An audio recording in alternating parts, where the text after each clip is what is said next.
Welcome back to Sims Complete. I'm Matt Sims. That's Phil Sims. And let's dive into it. We're going to do Giants and Jets recap. We're going to start with the New York Jets, who were over there in London, played against the Minnesota Vikings. And wasn't really exactly sure what to expect from this football game. I mean, we knew that it was going to be a tough matchup for them, considering how difficult it was for them to move the football and to finish drives against the Denver Broncos. Some of those struggles continued again in London. Just your first initial reaction, I guess, from what you saw live from the Jets game and then when you watched the film, big guy. Okay, well, live and then when I watched the film, they both told me the same story. It depends on how you look at it. If you're an offensive guy, it was ugly as hell. It was ugly. God, it was awful. And it wasn't awful. But if you're a defensive guy, really well coached, really well played, both teams. I mean, that's what I saw right away. I mean, many think my other first thought when I was watching the game, I thought Kevin O'Connell's management of the game and everything. I said, man, he's given the Jets many chances. Yeah, you know, they got the lead. They never worked on the clock. They never tried to slow the game down. Situations, they throw it again, and I'm just like, hey. You know, have some respect for this Jet defense. I mean, it's and really, I thought that helped the Jets out a lot. You know, a lot of possessions or things like that. They had opportunities to make play on defense many times. So those are some of my first thoughts. And you know, were you kind of shocked too? Because sometimes we watch the games live, and you know, you get one thing, and then you watch the film, and you're like, oh, that's not exactly what took place. For the most part, what we saw, right, as fans, general fans on Sunday is what we got when you dissected the film. Absolutely. That's a great way of putting it. That's what I got. It might have been a little uglier on film. I think. Damn. No, I know. I don't mean it that way. I'm just trying to make everybody understand what we're saying here. I think what happens is when you watch film, you see plays that can be made.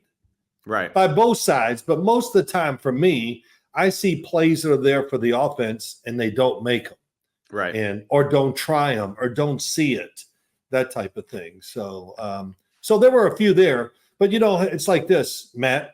You know, when you're getting hit with the left, right in the ring, damn, you know, you're kind of like, let me just cover up, and you know, kind of that was part of it too. Really, and we'll talk about it. But overall, the defenses, how aggressive. How the tackling I thought overall was really, really good. And I thought the defenses really did enough. They do enough to really confuse the offense and throw the rhythm off of both offenses in the game. Do you think, and this is maybe not primarily focused on the New York Jets, but do you still feel like the lack of repetitions with Aaron Rodgers, you know, not getting a ton of no preseason work, all that kind of stuff. Does that still, you know, you still think it's playing into the favor of the defense so far, 5 weeks into the year? No, it's over. Hey, look, it's over. Okay. All that thinking, we got to get back and communicate and rhythm. Yeah. One of my favorite things on TV, you know, when you watch the games, well, a little miscommunication there. No, there's not. There's no miscommunication. Somebody screwed up. Okay, it's plain and simple. Yeah, they don't come back and go, "Oh, I thought it was a run play. It was a pass play." I mean, it's crazy. I get so sick of hearing, "Oh, miscommunication." No, somebody made a terrible error. How can you do that when you're running the route and the quarterback knows what the route is, but somehow we miscommunicated? So yeah, well, I love the line too of you know, well, that's just a bad pass right there because there's just no chemistry between you know, Aaron Rodgers and Mike Williams. This is later in the football game. And it's like, I don't know, man. It's one-on-one coverage, Kurt Warner. I mean, you know, he's getting covered well and he threw it poorly. I mean, you know it. Just say it. It's okay. It was a bad throw. But we'll dive into that a little bit later. But that whole rhythm and we got to get to know each other. I mean, come on. You played, I played. You know, after a week of training camp, we got it, man. We're all together. We know what we're doing. Yeah. I know you're really fast. You're not very fast. I don't trust you catching it. I mean, come on. This whole thing and all that all the time. Well, I was a practice squad quarterback, so I was playing with guys in preseason games where, we never got any reps. The first time we ever really ran a play, in some cases was out there live in the game. So I'm all for that. I don't really Okay, well, wait. all that. So I'm asking you real quick. Was there miscommunications? Was there I just didn't know he was that fast or whatever, No. Yeah, of course not. It's TV junk. I don't know what else to say about it. Yeah, see guy, throw to guy. I didn't know that if he was a yard too deep on the route, I didn't give a damn. He was open, throw it. That's right. Yeah, but yeah. Let's go into it. I guess a little bit more for the New York Jets. Let's start offensively. 2 weeks in a row now, we have seen, and let me just make sure that I'm totally correct with the amount of attempts. Aaron Rodgers, 29 of 54. Right. 244, 2 TDs, 3 interceptions. But, I think the biggest issue I have so far, these last 2 weeks especially, we were expecting this team to be way more patient and I think physical and trying to run the football more. And why have they all of a sudden just gotten super trigger happy, you think, with just dropping back the amount of times that they have? I don't know. I guess the fact that they knew the blitz was coming, they thought the one-on-ones, stuff like that. Listen, just looking at the game through Aaron Rodgers' eyes, if I was the quarterback, I had a lot of stuff to deal with over there in Minnesota. Right. And, I studied Minnesota hard this past week for many reasons, especially their defense. And I'll tell you, it no matter what you see on film and you study all week long, they're going to show you something different. Right. And they're smart. They're aggressive. They really can cover up for all the stuff they do. They got 8 men up there. I wrote down in my notes a few times, who's the fourth guy? Right. In other words, it's a 4-man rush, but the fourth guy was coming from everywhere.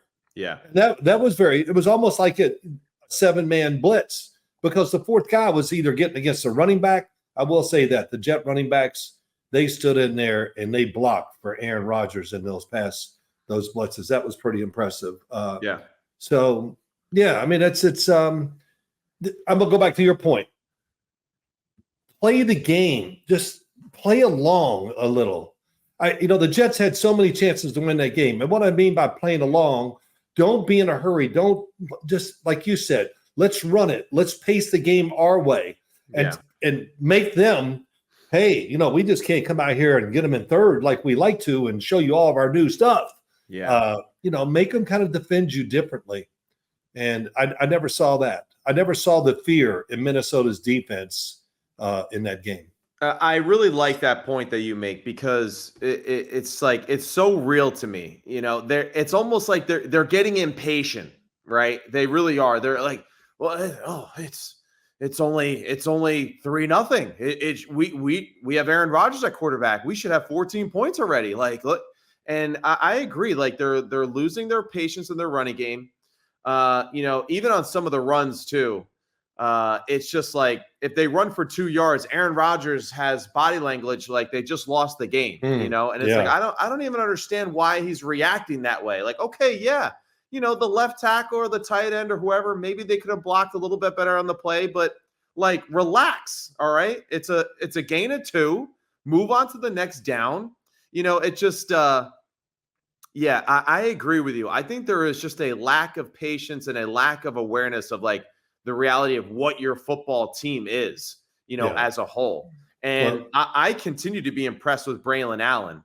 Give the damn ball to him 20 times a game. Let me see it. Gosh almighty. I agree. I think he is. If you give him the football 20 to 25 times a game, you are going to reap the benefits of it late in the third and fourth quarter.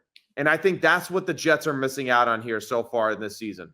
He's getting, 2 or 3 or whatever early on in the game. But I think if you kept giving him the ball, he is eventually going to run some people over. People are going to get tired. You're also just going to give, I think, the pass protection, the quarterback, the receiving group, some plays where they don't need to be so on all the time, right? As far as locked into like, oh, well, what's Aaron thinking or seeing on this play or that play? Like, no, hey, just block the man in front of you. Let's be physical. Let's be patient. And eventually we will wear this football team out and then win with precision passing with our 40-year-old quarterback. I'm going to a couple things. One, offensive lineman, let them hit the other guy every now and then. Instead of being, let's retreat. Here they come. Who's coming? I don't know where they're coming from. Right. And so, in other words, they're passive. Let them be the aggressors sometimes.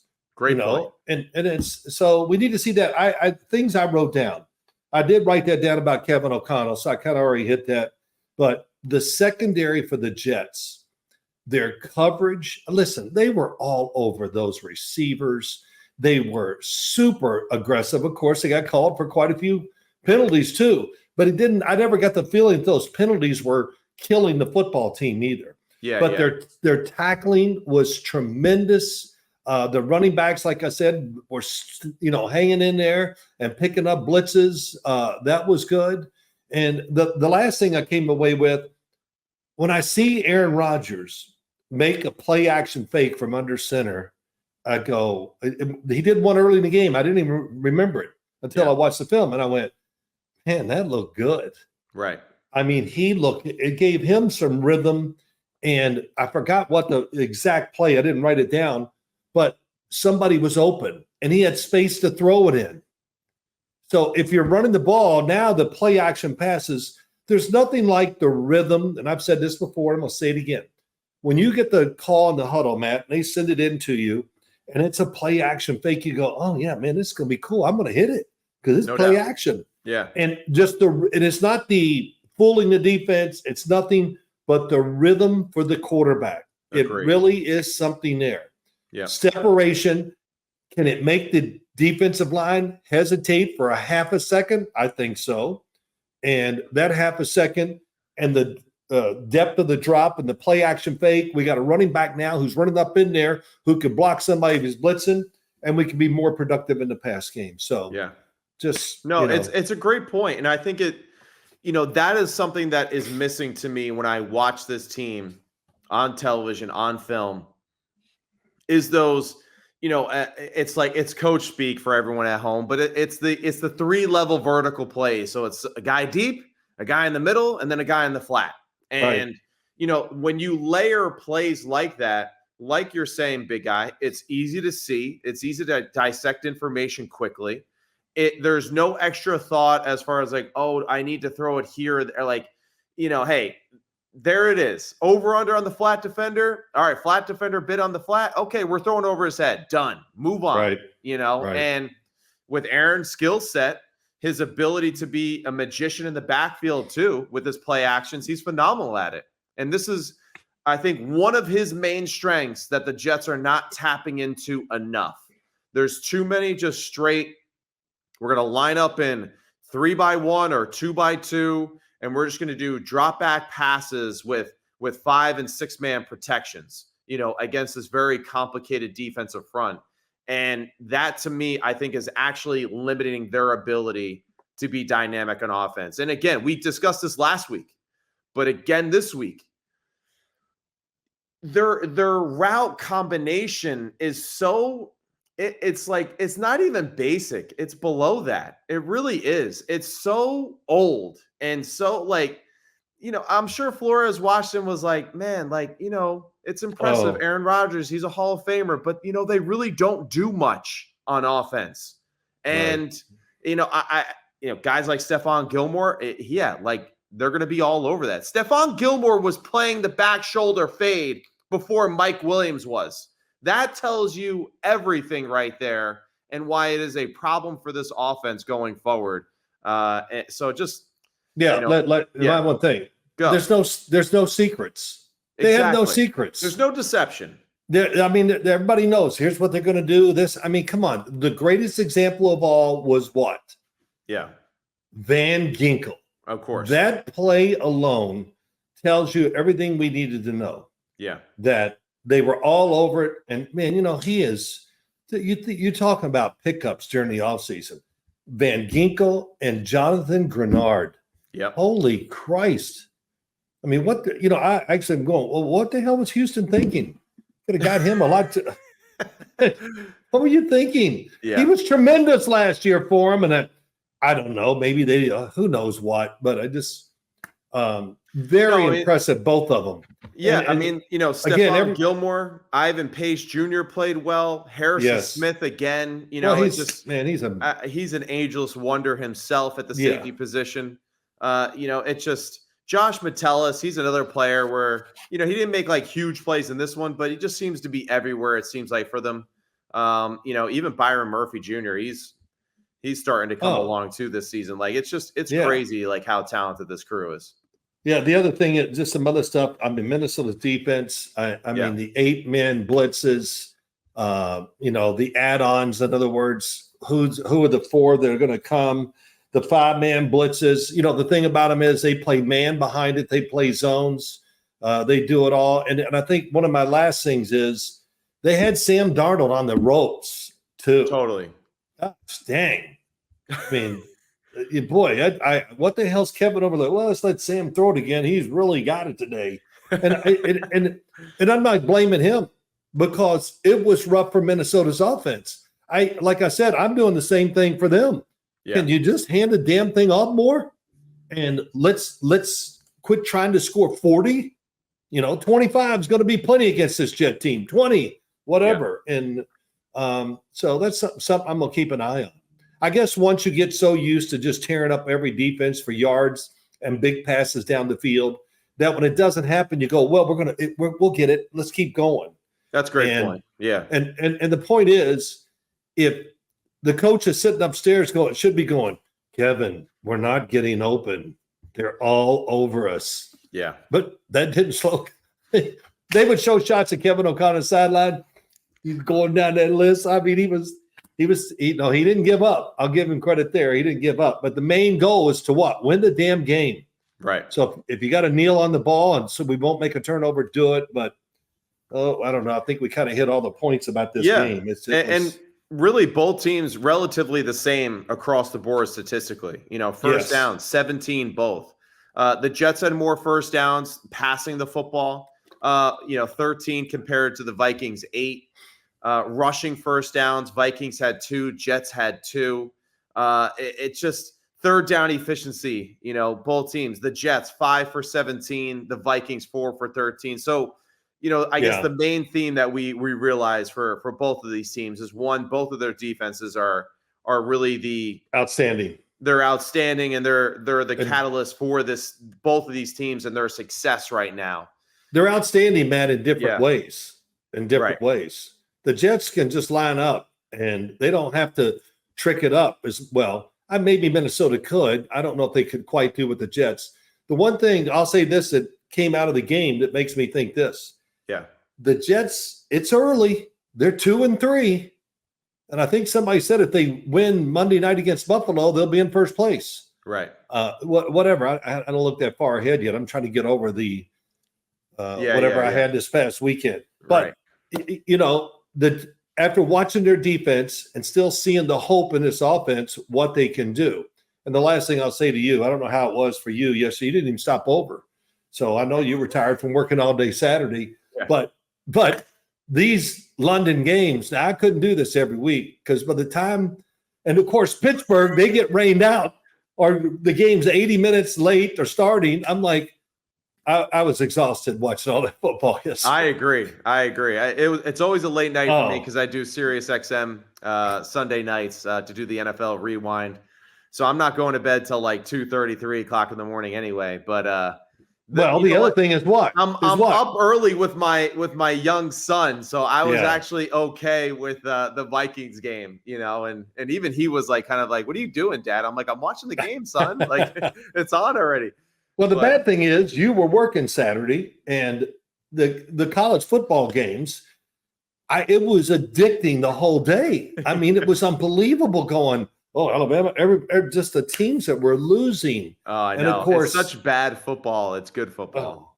Yeah, it's so bad you can't take it. It's like a car wreck. I don't want to see it, but I'll stare at it. But the Miami game out in Cal, your mother, my wife, Diana, we watched college football. I had 3 games locked in step. So I just go to that boom. Let's keep we're following 3 of them once. And of course the Miami game stayed on till it seemed like 5 a.m. But boy, that was work. That was work, but it was exciting. That's for sure. So to close out, right? Yeah, just let's do it. The Jets, the Vikings, overall. Hey, Jets, run Jet fans, the ball. Okay. Okay, and Jet fans, I think it just reinforced one more time that what this team thinks they can be, maybe they can. Yeah, they can be. Their 2-3 feels a lot different than. Let's see, than the San Francisco 49ers 2-3 right now. Right. I'm just saying, both teams are 2-3 right now. I have more faith that the Jets can kind of build upon what they've done so far, the talent that they have, the vibes of the team, right? I don't get that same feeling from the 49ers when I watch them. I think the Jets are closer to figuring it out in a weird way than the 49ers are in some ways, right? And yeah, that's really interesting. The truth is, it's really just like with the Jets. Just get out of your own way. Stop. Yes, you have Aaron Rodgers. You've been waiting for a quarterback like this your whole life. That doesn't mean you have to drop back and throw it 50 times a game. And honestly, it's just not working. It's not the identity of your football team yet. Let's just get back to doing some old school football stuff. Let's run the football, be patient, play action passing. Let Aaron Rodgers just be a great decision maker and thrower and just set him up. Hey, he's wide open type of throws. And that'll help the protection. That'll help Aaron. And that'll play into, I think, the style in which their defense has already shown to play for. Yeah, no doubt. So, yeah, it's all good. Aaron Rodgers, I'll say this again, too. He threw a couple of routes. I can't remember what they were now, but he threw them so good and so pure that the receiver dropped it. Yeah. What I'm just saying is he still has the ability to throw it at incredible speeds, the football. Right. And so when you got that guy that's got that arm, let's chunk it down the field. It's like telling, Aaron Judge, Aaron, let's try to hit some more singles. This home run thing's overrated. Well, that's where, even to start the football game too, hey man, let's get draw it up and we're going to get people open drive starters. It can't be just this is what Aaron's comfortable with type of plays. No, Go ahead. We got to get away from that. Yeah. And I'm sure they're doing it, but I mean, it's no more. This is everybody. Here's what we got to do to win. Yeah, exactly. This is it. And so I'm interested to see. I think they can do it. And sooner or later that desperation mode comes on. That's when you see what your team really is. Yeah. And I just go to this real quick. Jacksonville. Not about the Jets, but Jacksonville. These last 2 weeks, they played like their life was at stake. Yeah. I mean, I watched them and I just go, they're playing like their energy and their toughness, and they were out there playing because we love it and everything. I know I'm terrible, but that's what I see when I watch them these last 2 weeks, because desperation set in a few weeks ago after that loss to the Buffalo Bills, and they've handled it the right way. Trevor Lawrence has played. He's played better. I thought he played just okay down in Houston, but yesterday I didn't watch it yet, but he must have played well. Not to get off the subject here. No, he played great yesterday. He really did. And Tank Bigsby has been phenomenal for them too. And who? Just wait too. Who you're going to be really excited to see on film? Who? Wait till you see how Brian Thomas Jr. looks on film. Oh, I did. I've seen enough. I watched it. Yes, dude. Yeah, I know. Yeah. It's really impressive. All right. Let's get off that. We'll talk more about Jags at another time. You got it. All right. So now, Giants, Seahawks. Let's go. All right. Crazy to think, too, that so far through the season that the best quarterback in the New York area actually is Daniel Jones. And the New York Giants offense, another great showing for them. Brian Daboll. Really like how he's calling the games. And again, he's all over it. We discussed this a few weeks ago. He's getting better and better each and every week, I think, with how he layers his plays, how he sets up plays and orchestrates them. So really impressed with how he's doing it. And I'm excited for them because I think it's just going to keep getting better and better. One of the big things that I saw when I was watching this film that I really got excited about. He got Daniel Jones involved in the running game. And yes. it was huge. And I think it's good for Daniel too. I think Daniel's the type of guy that you need to smack him around a few times, and then all of a sudden he's like, "Oh yeah, hey, I'm good. I'm ready to go." It's good. Like just get that little nervous energy out after just getting, crushed by the middle linebacker on a QB draw, and hey, after that, all is well. Hey, listen, that's true. I think it's true for all quarterbacks. In other words, the first completion, there's nothing like dropping back, throwing the pass, get hit, fall to the ground, and go, "Oh, okay, here we go. I'm ready." and I think I wouldn't know this, but Daniel Jones, when they run him, what I found, here's what I came out of the game with, just watching his personality on TV, then watching, I did watch the game on tape, but I thought his toughness, his energy, his presence was all real.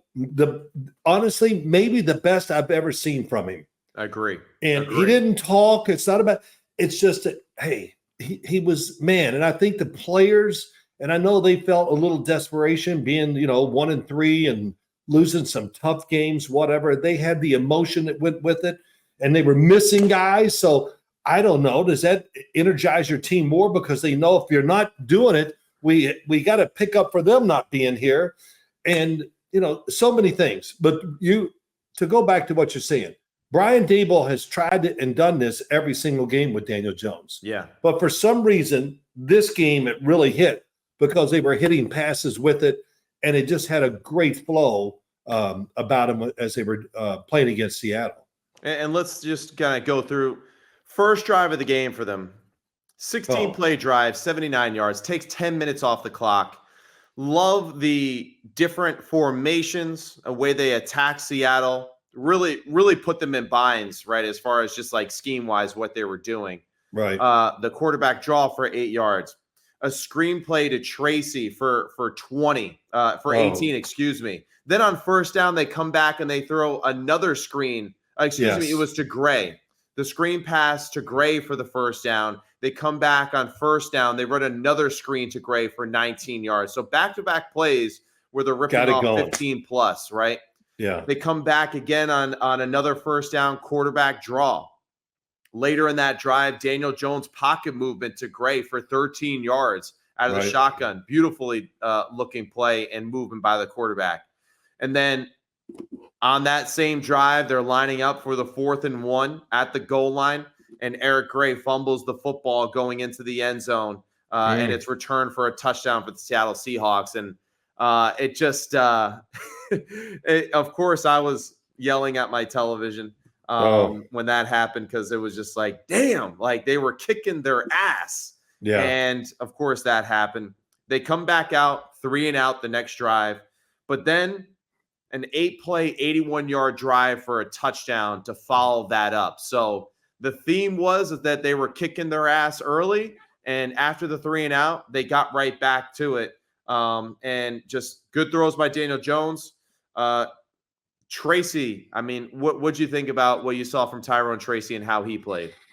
Saw him in training camp. Yeah. I know the story. 4 years, if everybody doesn't know it by now, 4 years at Iowa as a wide receiver. Then he goes to Purdue, and he's 2 years as a running back. I saw him. I go, I like him. He's big. I like his size. He'll be a nice change up, but I wasn't sure. And I'm being honest. Yeah. And then just seeing him again yesterday, and I noticed it whenever, maybe I can't remember which game, but just watching him yesterday, I go, oh my God, he's so much faster and smoother than I thought he was going to be. Agree. I mean, it really caught me off guard. And it's the Jets kind of got the same guy too, that you just go, oh wow, why don't they give it to him more? But I think that was my first thought was that. And I want to go back to one thing that you've already said. Go ahead. The 4th down play near the goal line. Eric Gray. Patience a little bit. If he stays inside, it's an easy touchdown. Am I right or wrong? You're totally right. You're totally right. He was rushing, and he predetermined that he was going to jump, I think, a little bit too. I think you might be right there. I wasn't sure. I watched it quite a few times, the play. But, if he just kind of stays in there, it might be a hair of a cutback, maybe half of a gap or whatever you want to say, then he's going to score. Yeah. But who knows? Maybe that is what spurred the Giants on even more. Sometimes that happens. You just go, it doesn't mean nothing. If you take it in the right vein and use it to propel yourself even more, right. It can work that way. It all depends on how you look at it. Apparently, they looked at it the good way. That's for sure. Well, I think Tracy, he had to be excited, right? I mean, he's guy, yes. right? He's being put out there and saying like, "Hey, you're our guy for the day," right? I totally agree with you. He was more explosive. He runs really hard. There is definitely, I think, a huge difference between his speed on the field and how it translates compared to Singletary. Yes, I know that, Devin, like he's solid. He does everything really well, but Tracy, you can kind of see early in the game and then throughout the football game that he brought another level of explosiveness out of that backfield. And I agree with you. There was a run or two late in the game where he made the decision so damn fast. He actually missed the hole, but still, I like the fact that he ran really hard.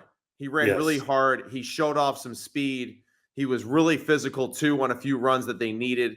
He had 18 carries for 129. Oh, big numbers, yes. Yeah, and that's the third drive of the game where they go for that 8-play, 81-yard scoring drive. Tracy on 1st and 10, 27-yarder. So that was awesome. The one thing that I saw in that play, he switched hands as the safety was approaching him. So he had the ball in the right hand. Safety's coming close. He switches to the left. I'm like, oh, man, young man, please don't do that. I'm sure the coaches will get him right for that one. I like that they got Theo Johnson involved. Oh, my gosh. Too. 5 for 48. How about that? He was really good looking. That was impressive. I thought we discussed this. That was something that's been missing for the Giants a little bit, is that tight end position or someone outside of the receiver group. So that was great. And then Daniel Jones for 11-yarder, and then the low red zone play. They did a double in cut with Wan'Dale Robinson, a low cross, hard play action, right, away to the right, and a throw back to Wan'Dale. I think a great design, really good throw, and Daniel Jones threw an absolute strike right on the front pack as two people were getting ready to bear down on him and hit him. So that was a great quietly. That was a really good throw. Both touchdown passes were really, I thought, had to be clean and had to come out of his hand perfect, and they needed a certain power to them for them to be completions. It wasn't like they're wide open. It was like miss it a little bit and they could have been in trouble. But the ball did not get away from him one time in the game. As far as I know. First touchdown throw, that the level of difficulty to do a fake handoff wide zone to your right, plant, see it, and then rip it, which looks like, honestly, on film, you're kind of like, oh, that's only, an 8-yard throw past the line of scrimmage, but he actually threw it about like 35 yards down the field because it was across the field, but really good, accurate power throw. They responded. Go ahead. Go ahead. Well, no. Okay. I was just going to say Wan'Dale Robinson, he kind of, that was nice to see. Darius Slayton, I thought that was really impressive. Agreed. Darius Slayton, he kind of rounds out the group. He's tall and he's fast, and they just got in rhythm yesterday. And it's easy to say, but we know it's hard to do that. Yeah. And I got to go back to the offensive line.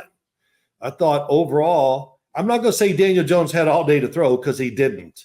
No. He had to make the decision and get rid of the football most of the day. But the offensive line, with crowd noise probably being at just a 0.2 of a second slower because they're not sure that, that play. Man, watching the film today, did your film do this a couple times? A few times, because the stadium was shaking, and whoever were the cameraman's going, "Hey, stop!" But that was there. And here's another one. This happened in maybe the fourth quarter. I got to figure which way they were going. Well, the long pass to Darius Slayton that he caught. Yep. Did you study that a little bit? I did, yeah. Okay. Hey, Beautiful throw, up, came down, easy to catch, and Daniel Jones got every ounce of his body and everywhere. When I'm saying everywhere, I mean he's getting his ass into it too. That's what I mean. He got through it. And he threw it up, and that's what you want to see a long ball do. You want to throw it high because what's the saying always about long, really high throws when you got a receiver and a corner running down the field? The corner, the anticipate, oh, where's it coming? And it gets tough on them mentally in all kinds of ways because they don't see that often. And I've had corners when I was doing games, I'd ask guys, oh man, we hate those throws. Yeah. Because you panic. That's the word I was kind of looking for. The corners can panic. Not that he did in the play that he completed, but Slayton didn't get in bounds. But still, I think it was just a good thing to look for in the future. Now when teams play him, we got to be careful about setting on certain routes because they know Daniel Jones and the speed of Slayton, Neighbors, if he comes back, that they can get down the field and make these plays. Yeah, and I agree with you. I think the Darius Slayton, right, the two that you're talking about, the long go ball down the right sideline. Right side, yeah. Great throw by Daniel Jones. You're exactly right. Followed through it. Actually drove the football up and out. We discussed that a week ago, how we thought that he was – almost pulling away from the throw a little bit too quickly, and that's why they were lower than expected. So clearly a point of emphasis in practice, and he fixed it. And then I love the touchdown throw. Great play call right at the perfect time. They send Wan'Dale Robinson across the formation in motion. They run like a little double move with him versus man coverage. But that single safety middle guy, like he was stuck in no man's land, and Slayton did a great job of just pressing vertical, snapping across to the opposite pylon, and a really well thrown football again by Daniel Jones on that throw. So good play design, good execution by the football players on the field. And you're right. I think just like overall, even there was one quarterback draw that I liked a lot. It was the fourth drive of the game. It was 12-play, 58-yard drive for a field goal. But what I loved about it is right before half, too. So they wanted to get points. Daniel Jones pulls the football down on the draw, gets going, makes a guy miss, runs through an arm tackle of the safety. And then he kind of was in that like, all right, here's a defender close to the sideline. And he said, F it. And he put his head down and he trucked the dude. And I don't know if you saw this, but Dayball did like in a real aggressive, like, let's go, like on the sideline. And, I loved it because I think he wants to see those things from his quarterback. I think his quarterback knows that now too about him.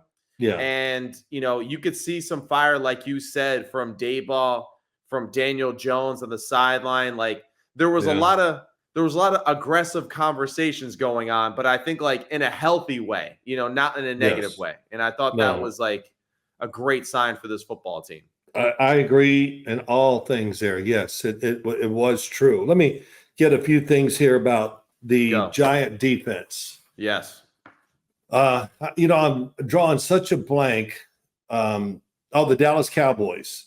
So when they played the Dallas Cowboys, I was surprised that Dexter Lawrence didn't do more against the rookie center, Beebe, I think the name was, Cooper Beebe. Yep. And he's a good football player, though. He is a good football player. And somebody said to Dexter, well, he blocked you one-on-one. He goes, no, he didn't. Yeah.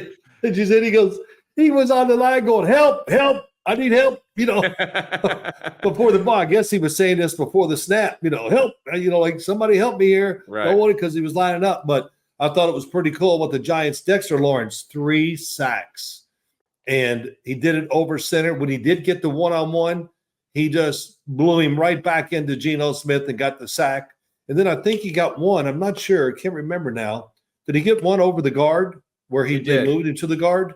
Did he get a sack there? He did. I'm not sure if he was credited with a sack on this one, but there was I want to say it was a 3rd and 6 in the fourth quarter, and Dexter, Kayvon, and Brian Burns absolutely just destroyed the offensive line.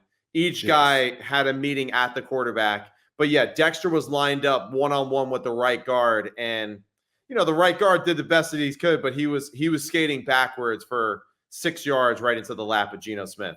I think Dexter got credit for that. I mean, did I tried to look it up, but I didn't see any halves. So the play you're talking about it, as I watched it, I just go, man, they there's going to be some guys getting mad because they figured they had the sack. I know. I agree. One thing you notice about sacks in the NFL, when the guy thinks he's made the sack, he separates from the group. It's me. Yeah, that's right. Yeah, and the Giants had that play. They had 2 or 3 out there going, yeah, I did it. And I got to tell you the truth. I was like, I don't know who they're going to give it to. I thought it was that close. And they didn't share it. I think they gave it to Dexter. Yeah, but they might have. DJ right. Davidson got 2 sacks. Brian Burns, he got a sack there. The tackling, I thought, by the Giants, the thing, Newman, he's back in there. Oh, he led the team. He played great, 9 tackles. They had a lot of guys. Belton, 6 tackles. Okereke, 5. Michael McFadden, of course, the linebacking group, only 9 tackles for them means there was a lot of cleaning up, so they couldn't get as many tackles they're used to getting. But, just, a lot of pass rush, good tackling, some good play calls by the coaches. I wrote that down in my notes. I thought the coaches really did a good job on both sides of managing their team in the right way that gave them the best chance to win. So, Agree. Yeah. My one, just to kind of go to the coaching thing real quick that you Sure. mentioned. I'm a little concerned. I thought both offensively, Dayball, like there was one drive, I want to say late in the game, where they settled for a field goal. Let me see. Yeah, they're essentially their last drive of the game. Right. No, was it the last drive? Yeah, I think it was the last drive of the game. Let me just check my notes here. But let me see. They had, their 9th drive of the game, excuse me, right? They settled for a field goal. They went 21 yards off of 6 plays. They settled for a field goal. That was the one time where I feel like Dayball didn't call some of his best stuff to get in the end zone there. I thought it was a little conservative, right? And then later in the game, I thought he got just like a little conservative again too, that I guess in his instance, like he didn't want to lose the game, right? Because they kind of were in control. So I get that. But then to match that on the defensive side, I thought that they were a little too like vanilla and soft late in the football game. Definitely were. That was the one thing where I was like, man, like you're kicking the crap out of them. Keep being aggressive and doing what you're doing. You've been doing it. Like Deonte Banks, I think, played one of his best games as a Giant. He was all over DK Metcalf, forced the fumble early on in the football game, had 3 pass breakups. So I thought he was really impressive. But I just thought at the end, defensively, a little too vanilla and too soft. Gave Geno the easy scramble for a big play, a few checkdowns for big plays, which were a little nerve-wracking there towards the end. I would say this. That might be the hardest thing about coaching. Yeah. When you have the lead and you're just like, how can I get the game over with? No doubt. You just let's end it. And when you get in that mindset, you're going to be conservative. One team is trying for the knockout.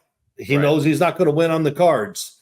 He's not going to win a decision. So he's got to get a knockout. So they're going crazy, playing really aggressive. And you're playing the opposite a little bit. You've gone from what you were and you pull back and it gets you in trouble. Yeah. And it's got to be tough. But damn, that's the way it is. The Giants, look, they're showing them they're doing a lot of nice things to be at 2-3. Right. Yes, it could be better, but they don't have that luxury. They can't pull back and say, we're so good, we can just be vanilla and get this done, even though you're in a position to be frantic because you're coming from behind. They can't do that. They got to, do a little, but you got to have something up your sleeve then if that's what you're going to do. You're going to lull them to sleep for a few plays, then bust them. That's cool, but that's got to be really hard for coaches. Yeah, I agree. And there's something about just late in the game where, they really weren't trying to deceive Geno and them at all, and I guess that's where my concern is, it's just like what you see is what you got. And, when your middle linebacker starting 10 yards off the ball in the middle of the field, I'm like, man, like, he's probably going to throw a check down. Oh, there's the check down. Like there it goes for 10. So that's where I got like a little, but listen, here's why I think they did it. Here's Yeah. why I think you do that. They did. And because their front was doing so well That's true too. that he just goes, let's just get back and maybe somehow get a sack or something like that. I could see that as I think about the game and watching it, because their defensive front, that gives everybody hope. I thought overall the offensive line was not talked about even. I don't even think they said anything about the offensive line on the telecast, which I thought they were playing really well. The defensive line is showing out the way it's getting to where they hoped it would. Agreed. And, you know, some of the secondary people and what we've talked about, even their young players are coming through pretty well. So a lot of good stuff for the Giants. Who do they got this week? I can't even remember. They got Cincy. They got Cincy, yes. Yeah. Boy, this is a whole new thing. Yes. No, you're right. But you know, think they'll be upset? I guess the good thing is you think they're going to be pissed off, right? But oh my God. You know, Deontay, like you said, played well. Pinnock played good again. Flott, I think, was around and made some good plays too in the secondary. Who else too? You know, Adoree Jackson, you know, he popped up on film a few different times. So like as a whole, I think the unit is coming together pretty well. And I don't know if you agree, but like, I felt like this is the fastest that this Giants defense looked running around the football field so far this season. Yes. Yeah. You know, the whole team looked faster. Yeah. I think Slayton playing full speed, the running back, the tight end, the quarterback running, and just the aggressiveness of the defensive line.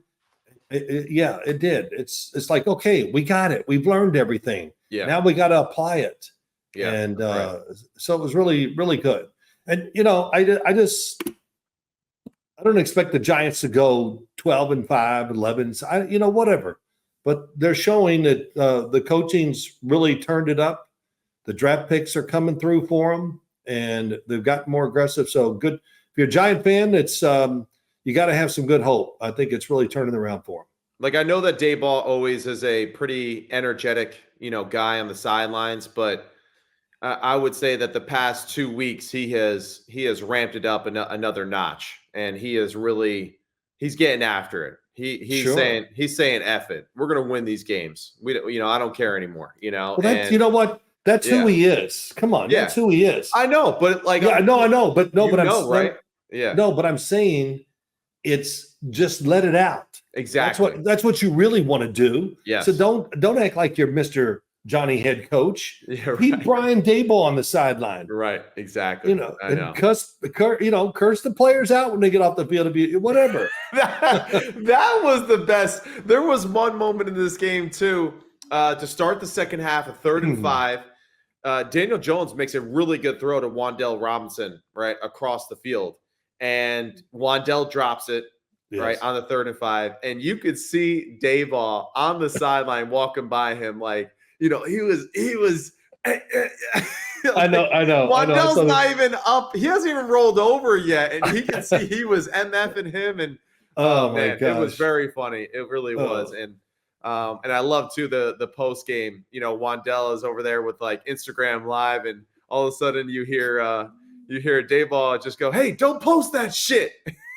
Oh, really? I didn't. Yeah, I think maybe I did. I did hear that. Oh, it was very funny. They were in the locker room, right, when he did it? Yep. Wan'Dale, the team, they're celebrating, they're having fun, all that, and then all of a sudden Daboll appears. Hey, don't post that shit. And Wan'Dale goes, "Oh, I'm sorry, sir." and he turns. You know what? Here's what I hope. That was fun today. I'm just hoping next week when we do the Giants and Jets, man, just think if the Jets can beat Buffalo and the Giants beat Cincinnati, woo, man. Maybe some of the people in this town. Radio people, will start giving them some credit that we might have a chance here of having 2 football teams play well this season. So we'll see. The funny thing is for the Giants primarily, I don't really know what the hell is going on in the NFC right now. I think the Detroit Lions are the best team in the NFC, I guess, right? But other than that, it's wide open, man. So listen, why not? Why not us is what I'm saying. Yeah. Well, the league is just loaded with good players, hard to dominate week in and week out. And, there's a couple things coming through in the clutch, but that's just whatever. That's a good old phrase that I don't ever heard. But it really, it's a little bit of luck. Yeah. My gosh, the Baltimore Ravens win. Why? Because, boy, did you see that football the holder was trying to put down? Yeah. That thing looked like it had glass on it. I mean, it was a shiny, brand new. That's what they do with these kicking balls. Yeah, it's kicking balls. I know. It's a kicking ball. Most of these guys, I don't know if they but I see placeholders, the holder wearing gloves a lot of times. Oh, do you? Yeah. I didn't really even notice usually that. Just on one hand. But so, oh well. All right, here we go. Good talk to you, Matt. Hey, good thing is that Malik Neighbors, Singletary, both were out, and we got to see Theo Johnson, Eric Gray, Tyrone Tracy, Darius Slayton all step up their game. Wow. So when these guys come back healthy, there's no reason why all of them as a cumulative group can't be that much more dynamic together. So really good showing by the Giants. And that's all we got for Sims Complete today. Big Philly, you the man.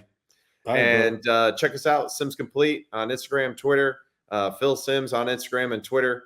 And what was the theme of your Instagram picture the other day? That I'm sitting by myself, I guess. I didn't. Well, listen, your sister does it. Deirdre comes over and, come on, I'm like, got all my stuff. I'm going to watch. I go, oh, what? You want to do what? Yeah, take it real quick. Get the hell. So I don't know what she loves you. She's doing the best for you. Yeah, she is. It's good. It's good. But like I said, we got a game tonight too. Usually I look forward to Monday night games, but I'm wore out from football. I know. It's been a long weekend of football, but it's all good. We're just getting started, man. It's only October. Let's go. You gotta let's go, brother. Can stay I'm what do you call it? What circles around the bird? Not buzzards, right? Buzzards. They have patience. That's me. I can hang in there all year. What circles around? They wait on somebody to die. Like a vulture. Yeah. A vulture. I said buzzards. Buzzards. I don't know.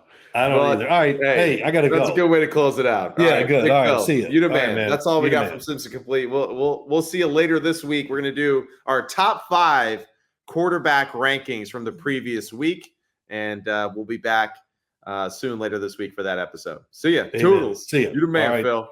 Toodles, brother.